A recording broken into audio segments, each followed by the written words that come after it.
You wanted them new KFC wings, and you got them, right? Yeah. Then you come back to the house to say you hungry again. A shocking confession, and police say a mother admitted to killing her two young children, then leaving their bodies to decompose. According to 2018 charging documents, Hall set her mother's apartment on fire with the children inside. "Mommy, no." That's what neighbors say they heard, a child's final cry echoing through thin apartment walls. And then, silence. A few days later, a foul smell began creeping into the hallway. Neighbors complained, maintenance was called, and what he found inside still haunts the city of Baltimore. On the floor, wrapped in a sleeping bag, lay an 8-year-old boy.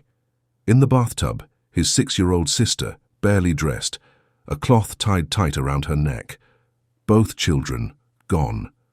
But the most shocking part, their mother had just regained full custody. Let that sink in.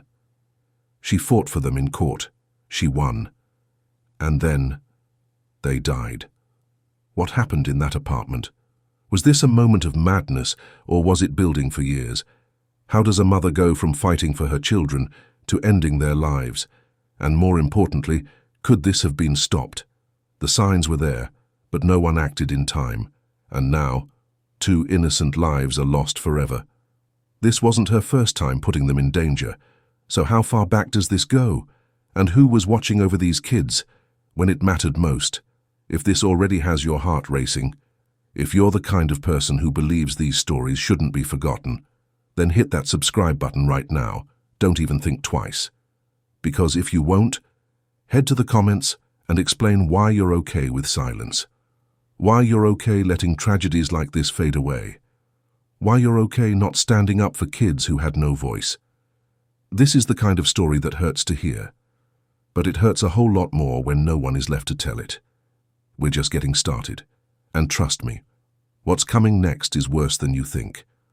Long before the media coverage began, before investigators arrived, before courtrooms filled with testimony and evidence, 2 young lives existed in this world, a brother and sister caught in circumstances beyond their understanding or control, Davin Thomas Jr. and Daeneria Thomas. Their story deserves to be told, not defined by tragedy, but remembered for who they were as human beings. These children had dreams, laughter, and moments of joy that mattered. Let us honor their memory by seeing them first as the individuals they were, not merely as victims of what befell them. Davin Thomas Jr., age 8. Davin was the older one, the protector. People who knew him say he was full of energy, that kind of kid who was always curious, always asking questions, always on the move. He loved cartoons, especially SpongeBob and Teen Titans. In school, his teachers say he had a special interest in science. He wanted to understand how things worked. He'd take apart toys and try to put them back together, not to break them, but to figure out their secrets. Davin was the kind of boy who would grab your hand to show you a cool bug, or build a Lego tower just to make his sister laugh. And he loved his sister. He would walk her to the bus stop, stand in front of her if he thought she was scared. He saw himself as her shield, even though he was just a kid. Daeneria Thomas, age 6. Daeneria was smaller, softer, more quiet, but so full of light. She liked to sing to herself. She had this little pink backpack she carried everywhere. It didn't matter what was in it, crayons, a snack, a doll. She just needed it close. At school, she was gentle, not the loudest in the room, but always the one who helped pick up when class was over. Her favorite color was purple. She loved coloring books and bubble baths. But more than anything, she loved being around her big brother. Teachers said that if you saw Davin, Daeneria wasn't far behind. Wherever he was, she wanted to be. If he smiled, she smiled. That was their bond, inseparable. Neighbors knew them as the sweet kids downstairs, not troublemakers, not loud or wild, just kids. Kids who said yes, Mom, and waved to neighbors. Kids who deserved to grow up. One woman who lived nearby said, "Those babies always looked happy. Whatever they were going through behind closed doors, they still managed to smile. That's the part that breaks me." A teacher at their school described them both as bright, loving, and full of potential. They had dreams, they had futures, But those were taken from them, brutally, suddenly, and by the one person who was supposed to keep them safe. These weren't just names. These were 2 little lives. 2 children who woke up one morning expecting cartoons, cereal, or a walk to the bus stop. Not terror, not pain, not betrayal. So how does this story turn from a custody win to a double tragedy? How does a mother go from fighting for her children to destroying them? You're about to see how deep this goes, because what's coming next reveals a violent history that was ignored and a custody decision that should have never happened. To understand how Davin and Daeneria's story ends the way it did, we need to go back. Back to the woman at the center of it all, Daeneria Hall, their mother. Because the truth is, this tragedy didn't start with the murders. It started years before, with red flags that were ignored, systems that failed, and a woman spiraling in plain sight. Daeneria Hall was born and raised in Baltimore, a city known for its resilience, but also its struggles. She grew up in an environment that many would describe as unstable: poverty, violence, neglect. That was the backdrop of her early life. By the time she reached adulthood, Daeneria was already fighting her own battles. As a single mother, she often struggled to hold things together. Reports suggest she battled with mental health issues, including signs of paranoia and delusion, unstable housing, moving from place to place, sometimes with no permanent address, no consistent employment, no reliable family support. Neighbors remembered seeing her talk to herself or scream into the air as if someone was chasing her. And while that may sound like erratic behavior, the danger was very real. Daeneria had been on and off the radar of Child Protective Services, CPS. There were complaints, home visits, warnings, but somehow, nothing ever stuck long enough to remove the children permanently. In 2018, just 3 years before her children's deaths, Daeneria Hall was arrested for a shocking act of violence. She set her own parents' apartment on fire, with her kids inside. Let that sink in. She poured gasoline, lit a match, and then walked away. Davin and Daeneria were inside that apartment at the time, trapped. Thankfully, they were rescued in time. But it could have easily been their first death sentence. She was charged with first-degree arson, convicted and sent to jail. A psychologist evaluated her and found clear signs of mental illness, but after serving time, she was released. And now comes the part that's hard to believe. She got her kids back. Yes. After committing arson with her children inside the burning home, Daeneria regained custody. So, now we ask, how does that even happen? How do you light an apartment on fire, endangering your own children, and then get full parental rights again? Where were the red flags? Where were the safety checks? Did the courts miss something? Was CPS overloaded, or just careless? Did anyone really look out for Davin and Daeneria? Because this wasn't a one-time outburst. Daeneria's instability wasn't hidden. She had a record, a pattern, a documented mental health history. But somehow, the system chose to hand her back the very children she once endangered. This wasn't just a misstep. It was a ticking time bomb. And it was only a matter of when, not if, things would spiral again. Sometimes the system gives second chances, but what if those chances cost lives? After the 2018 arson, yes, the same fire Daeneria Hall set while her own children were inside, she was no longer just a struggling mother.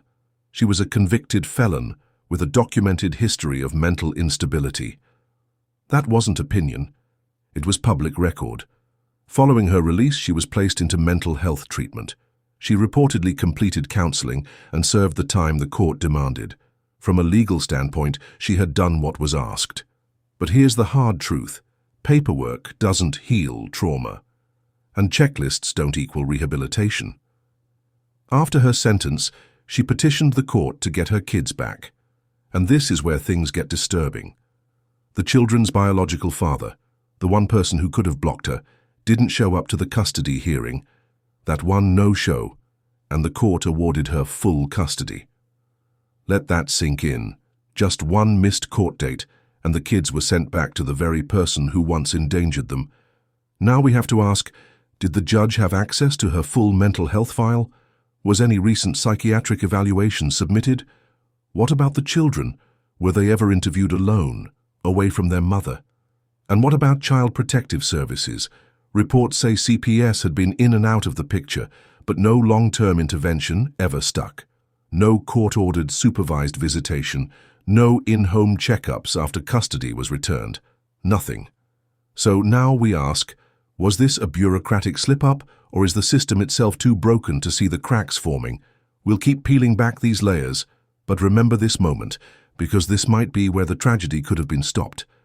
And if you're sitting there feeling sick to your stomach, good.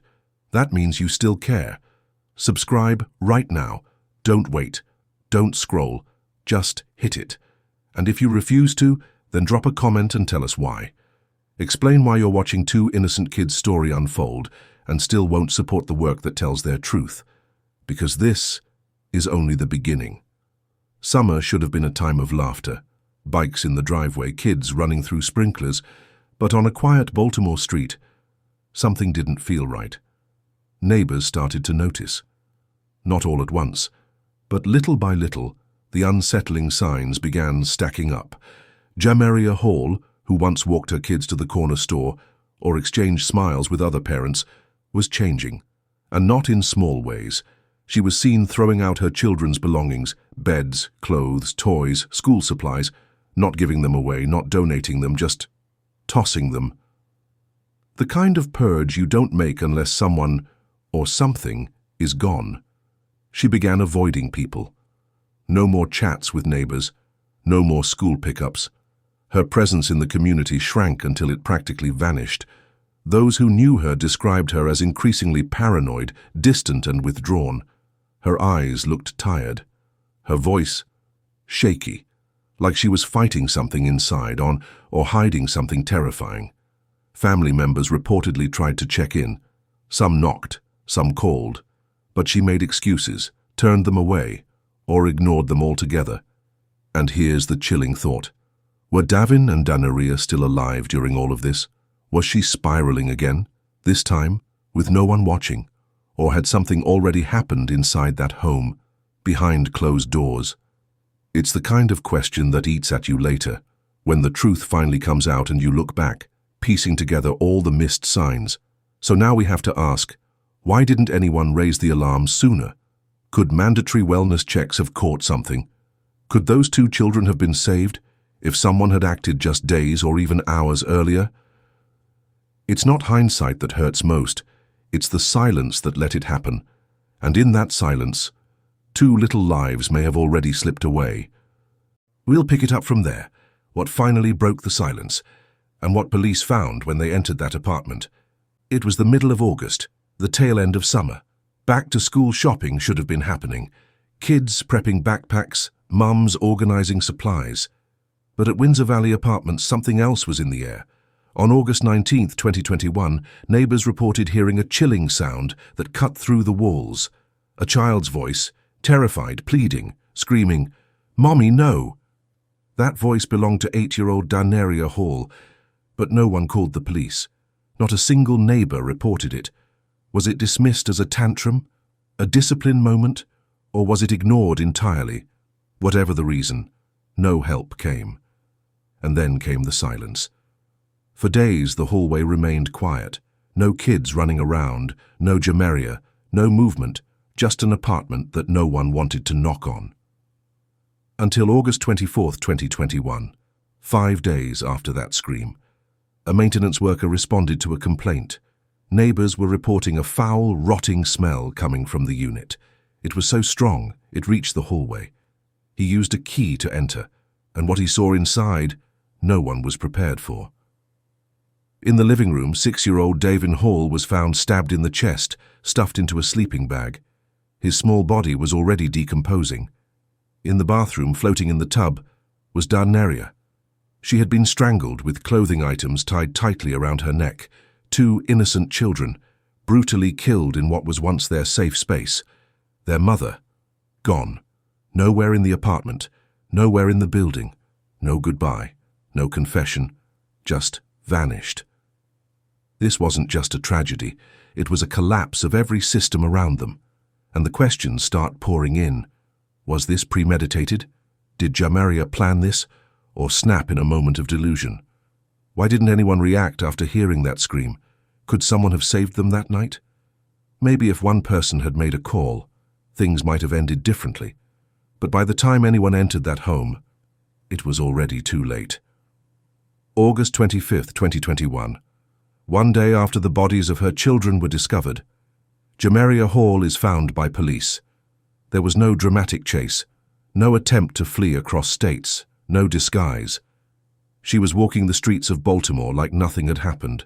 The woman at the center of this horrifying case was calm, too calm. She was brought in for questioning. And then, inside that interrogation room, Daeneria confessed. No struggle, no denial, no tears. She told detectives she killed her own children. The officers, stunned, asked her why. Daeneria offered no clear motive, no rage-filled rant, no long-winded explanation. Just one thing. She said she was overwhelmed, that word, overwhelmed. How can one word attempt to justify such horror? And so the world is left trying to make sense of what happened. Her voice during the confession was flat, emotionless. There was no visible remorse, no regret. Was this a woman in the depths of a severe mental illness? Or was it something darker? Was this revenge against a system that failed her? Against the fathers of her children? Against a life she felt trapped in? Did she believe she was protecting her kids from a cruel world? Or did she believe she was punishing them for being part of it? One thing was certain. She was their mother, and she ended their lives with her own hands. No monster in the shadows, no stranger in the night. Just a mother, and two innocent children who trusted her. If this story made your chest tighten, if you felt even a flicker of pain imagining those kids' final moments, then you owe it to them. Hit that subscribe button, because stories like this can't just vanish in silence. The system failed them. The world forgot them. You don't have to. But if you're still not subscribed, go to the comments right now and tell us why. Let the rest of us know how a story like this didn't move you enough to click one button. We're watching. Daeneria Hall wasn't just another name in the headlines. She had a documented history, trauma, emotional instability, and violent behavior that never fully healed. After her 2018 arson conviction, there were warnings, flags, a system that should have paid attention, but didn't. Mental health professionals would later describe her case as a classic example of maternal filicide under psychological distress, when a mother, overwhelmed by untreated mental illness, turns on her own children. And it's not unheard of. Andrea Yates drowned all 5 of her children in a bathtub. Amy Hebert fatally stabbed her 2 kids after a breakdown. Shirley Turner murdered her partner and later jumped into the ocean with her infant. These cases all share one haunting thread, a downward mental spiral that was visible but unaddressed. Daeneria's behavior was erratic for weeks. She was spiraling, and no one caught her before it was too late. Was this a psychotic break that could have been prevented? Were undiagnosed postpartum issues ignored for too long? And ultimately, is this yet another devastating reminder of how badly broken our psychiatric support systems really are? Baltimore explodes in grief. News of Daeneria and Davin's deaths ripples through the city. 2 innocent children, gone in the most brutal way imaginable. And almost immediately, public outrage ignites. CPS, Child Protective Services, becomes the target. How could they send those children back to a mother with a criminal record, a documented history of instability? They were warned. There were records. There were signs. Yet, the children were placed in harm's way. Schools, neighbors, even family. They begin to ask themselves the hardest questions. Did we miss something? Could we have spoken louder? Should we have done more? Guilt settles into the cracks. The children's father and close relatives remain largely silent, grief-stricken, emotionally shattered, and perhaps ashamed. Their silence speaks louder than any words ever could. This wasn't just a tragedy. This was preventable. A failure on every level. From the justice system to child welfare, from community silence to institutional neglect. Daeneria Hall, once a mother of 2, now stood in the courtroom shackled, silent, and accused of two unimaginable crimes. Charges were swift and severe. 2 counts of first-degree murder, 1 count of first-degree assault. The judge ordered that she be held without bond. She showed no visible emotion. As the case moved forward, a disturbing but critical turn emerged. In 2022, after psychiatric evaluations and legal deliberation, Daeneria Hall was found not criminally responsible for the killings of Daeneria and Davin. Legally, this meant she would not serve time in prison. Instead, she would be committed to a Maryland state psychiatric facility, likely indefinitely, but not guaranteed to remain there forever. The announcement ignited fury among the public. To many, it felt like a loophole. 2 murdered children, and no prison sentence. Was this justice? Was it compassion for a broken mind? Or was it another system failure? Not criminally responsible, a legal term meaning the defendant was so mentally impaired at the time of the crime that they could not appreciate the wrongfulness of their actions or conform their behavior to the law. In simpler words, they weren't in control. But she confessed. She fled the scene. She showed signs of understanding what she had done. So then, was this truly mental illness, or was it a defense tactic? And how do we balance mental health with accountability, especially when 2 children are gone forever? Even today, many ask, should she be treated or punished? Was this justice or a technicality? And most painfully, if she ever walks free again, what message does that send to grieving families across the country? The most haunting part of this tragedy isn't just what happened, but how easily it could have been prevented. Let's look at the facts. In early 2021, Daeneria Hall regained custody of Daeneria and Davin, not because she had proven her stability, not because experts declared her mentally fit, but because the children's father missed a single court date. That was all it took.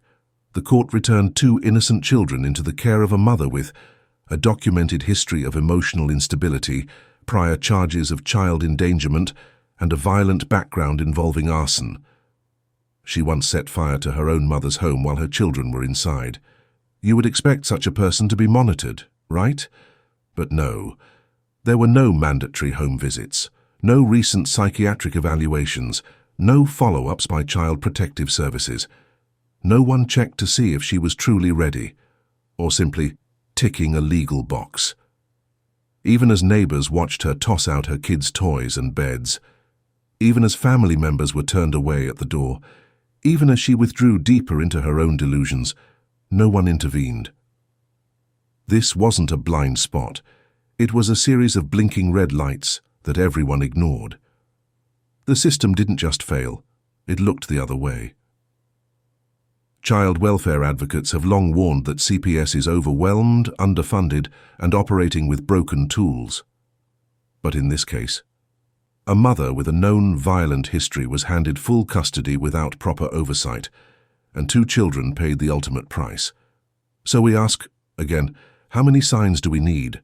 How loud must a child cry before someone listens? And how many more Daenerias and Davins must be buried before the system finally changes? This story, heartbreaking, brutal, and haunting, is not just about Daeneria Hall. It's not just about mental illness, or poverty, or bureaucracy. It's about 2 young souls, Daeneria, age 6, Davin, age 8. 2 children who should have been at school, making art, playing, laughing. Instead, they were silenced by someone they trusted, in a place that should have been their safe space, their home. And for what? Because one system was too slow, another was too lenient, and too many people looked the other way. This wasn't just a tragedy, this was a failure, from all angles. It raises questions we must ask ourselves. What if someone had knocked that day? What if a neighbor had picked up the phone? What if you heard a child scream, "Mommy, no"? Would you have reacted? Would you have hesitated? Or would you have assumed it was none of your business? Let this be the last time we keep quiet out of discomfort. Let this be the story that wakes up communities, parents, officials, and neighbors. Daeneria and Davin deserved more. They deserved childhood, not headlines. They deserved help, not horror. Let us remember them not just with sadness but with urgency. Never ignore the signs. Never stay silent again. If this story moved you, share it. Because Davin and Daeneria can't just be another headline. Their lives mattered. Their story must spark change and not just sorrow. Jump into the comments. Who do you think failed these kids the most? The system? The courts? The neighbors? Should Daeneria Hall be treated or punished? We want to hear your thoughts, raw, real, unfiltered. Subscribe if you believe stories like this must be told. No sugarcoating, no censorship, just the truth. And let us know. Where are you watching from?